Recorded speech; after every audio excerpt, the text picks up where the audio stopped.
26, 24. Zdravo. Zdravo. Kako si? Ja sam Irua. Ja sam Luka, Milošov prijatelj. Kući vići slobodno. Druže, pljunuc jedan moj ortak. Šta? Prinio sam na njegovog ortaka?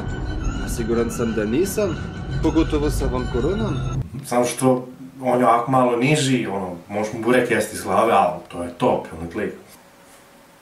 Ovdje jedu jedni drugima na gravi? Znao sam da Srbi imaju čudne običaje, ali ovo je malo previše. Ali dobro, morat ću da to i poštujem. Ipak sam je ovdje gost. Ali burek na gravi, pa to je tako masno. Budi slobodno, to stavi rano, tu sve. Gleda? Gleda. Ovdje ti je WC, torec. Naravno. Ovdje je soba, tu sad jedan moj ortak spava kao zaklan, tako da... Šta? Njegov ortak je zaklan i samo ga tako stavi da leži, a čak se ni ne osjeća. Mora da je skoro umro.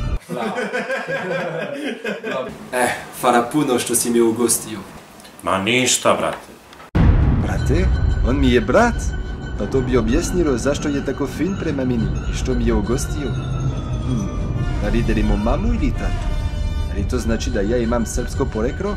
Pretpostavljam da bi to objasnilo zašto jedem tako puno hrane. Vjerojatno si iscrpljen sad poslije dugog putovanja, ne znam, što ti napravim nešto, neki ćevape napravimo, a? Znači, kidaju tu meseci ako nisu vrhunski. Hoće da ga isečem? Ma šta se dešava sa mojim bratom? Pa neću jer si lud. Mora da je vegetarijanac.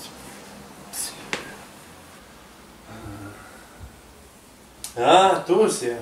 Možeš probaš? Dobri su ćevape. Pa što da ne? Hoćeš. Ti došlo iz dupeta u glavu. Zar sam ja toliko razgiban? Blago tebi, Francuz, samo putuješ. Joj, da meni dupe malo vidi puta.